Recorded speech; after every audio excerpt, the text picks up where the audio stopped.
पतंजलि के 14 प्रोडक्ट्स को बैन किया गया। उत्तराखंड ने लाइसेंस कैंसिल किया। बाबा रामदेव को फटकार लगी कि आपने मिसलीडिंग एडवर्टीजमेंट किया जिसकी वजह से लोगों को नुकसान हुआ, कोरोनल कोविड में धड़ल्ले से भी की और अब आपको इसका खामियाजा भुगतना पड़ेगा। ये कहा सुप्रीम कोर्ट ने और बाबा रामदेव हाथ जोड़कर खड़े थे।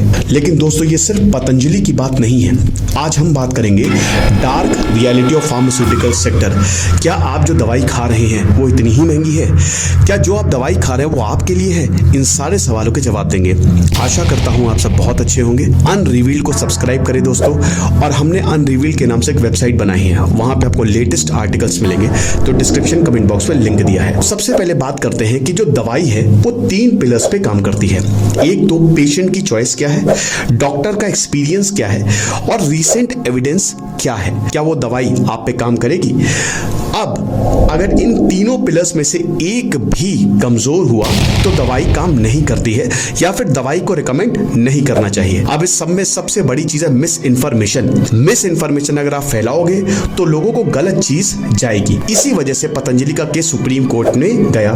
सुप्रीम कोर्ट ने एफिडेविट डाला था। एफिडेविट का नतीजा यह निकला कि उत्तराखंड ने लाइसेंसिंग अथॉरिटी जो स्टेट की होती है उसने 14 प्रोडक्ट पतंजलि के बैन कर दिए। अब दोस्तों ये सिर्फ पतंजलि की बात नहीं है। Drugs and magic remedies act 1954 के तहत सुप्रीम कोर्ट ने कंटेम्प्ट नोटिस इशू किया था पतंजलि को। लेकिन यहाँ पे बात बहुत बड़ी है। आयुर्वेद के नाम पे, ऑर्गेनिक के नाम पे हम कुछ भी बेच नहीं सकते। आयुर्वेद में जो फार्मास्यूटिकल इंडस्ट्री है उसमें काफी चैलेंजेस हैं। कहीं पेटेंट्स को लेके चैलेंज, कहीं प्रोप्राइटरी मेडिसिन को लेके चैलेंज। कई बार सिर्फ आयुर्वेद के नाम पे कुछ भी चिपका दिया जाता है और लोग ले लेते हैं। ऑर्गेनिक के नाम पे कुछ भी खिला दिया जाता है और हम खा लेते हैं। हमको ये समझने की जरूरत है कि इसमें कितना एविडेंस है। जो हम 3 पिलर्स की बात कर रहे थे, क्या वो सारे सेटिस्फाई हो रहे हैं? आयुर्वेद वाकई में लाभकारी है, लेकिन इस पे भी रिसर्च होनी चाहिए। सेफ्टी और एफिकेसी स्टैंडर्ड्स की बात करें तो इन फॉर्मुलेशंस को हमको ध्यान से समझना पड़ेगा। अब अगर ऐसा नहीं हुआ तो इसमें प्रॉब्लम तो होनी ही होनी है। उत्तर प्रदेश में भी 30 आयुर्वेदिक प्रोडक्ट्स को बैन किया गया क्योंकि कहा गया कि इसमें स्टेरॉइड्स, पेन किलर और ओरल हाइपोग्लाइसेमिक एजेंट्स यानी कि जो आपकी शुगर को बढ़ा देता है, ये सारी चीजें इसमें पाई गई। सेफ्टी और फॉर्मुलेशंस पे कई बार बात होती है। आयुर्वेद की टेक्स्ट में अक्सर ये होता है कि क्या जो चीजें बताई जा रही हैं वो सेफ हैं कि नहीं, उसमें कितनी रिसर्च हुई है, क्या है। ऐसा तो नहीं कि उसमें हैवी मेटल्स हैं या वो इंग्रेडिएंट्स जो आपकी बीमारी को और ज्यादा बढ़ा देंगे। अब जैसा कि हमने बताया कि आयुष सरकार इसको प्रमोट कर रही है। आयुर्वेद, यूनानी, होम्योपैथी, सिद्धा, इन सबको ये पूरी मिनिस्ट्री बना दी गई है और यहाँ पे प्रमोशन हो रहा है, होना भी चाहिए। ये हमारी एंशिएंट साइंस है। लेकिन उसी के साथ हमको वापस 3 पिलर्स पे जाना पड़ेगा जो आपकी दवाई को सही ठहराती है। फार्म इंडस्ट्री जो है वो इस समय भारत की सबसे बड़ी इंडस्ट्रीज में से एक है। डॉक्टर के पास हम सभी जाते हैं, हर कोई कभी ना कभी बीमार पड़ता ही है। एस्ट्राजेनेका का भी हम एग्जांपल लेंगे। उसने अपनी वैक्सीन को विड्रॉ कर लिया। Rare side effect, thrombosis with thrombocytopenia syndrome, rare side effect है बट देखने को मिला। ऐसे ही फाइजर में भी देखने को मिला। हमने ये देखा कि फाइजर ने भी उस वैक्सीन को प्रमोट किया जिसको लाइसेंस मिला ही नहीं था।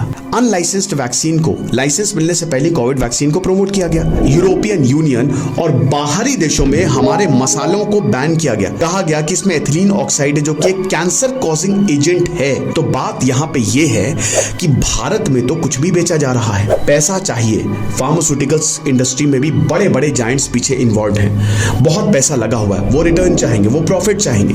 अब उसमें अगर वो आपकी हेल्थ को भी ताक पे रखेंगे तो भी उनको कोई हर्ज नहीं है। हमको समझना चाहिए और बाकी जो हेल्थ प्रोफेशनल्स हैं उनको भी समझना चाहिए कि ये चीज कितनी सही है। इंडस्ट्री बहुत बड़ी है, नेशन की इकोनॉमी में ये हेल्प करती है, लेकिन कमर्शियल इंटरेस्ट और पब्लिक हेल्थ के बीच में एक बैलेंस होना बहुत ज्यादा जरूरी है। क्योंकि जैसा कि हमने बताया कि सबसे जरूरी होती है इंसान की जिंदगी।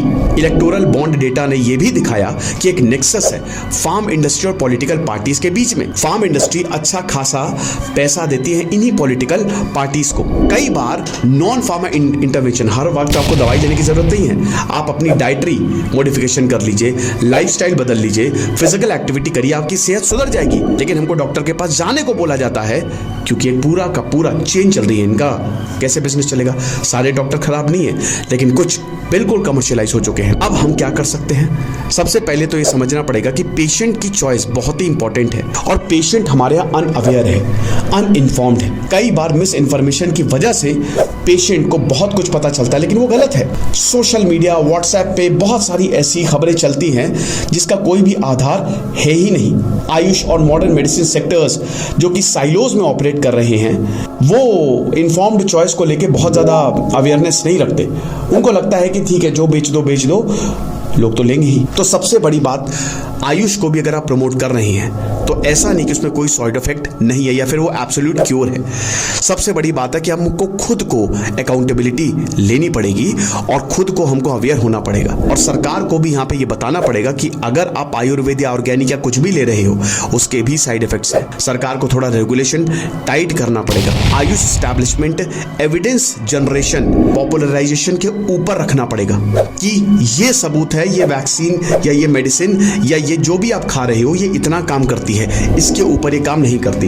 ये कोई चमत्कारी बूटी नहीं है जिससे आपका कोई भी रोग ठीक हो जाएगा। ऑथेंटिक इंफॉर्मेशन लोगों को देनी पड़ेगी, तभी ऐसा होगा और तभी चीजें सुधरेंगी, वरना तो जैसा है वैसा है। Thank you so much.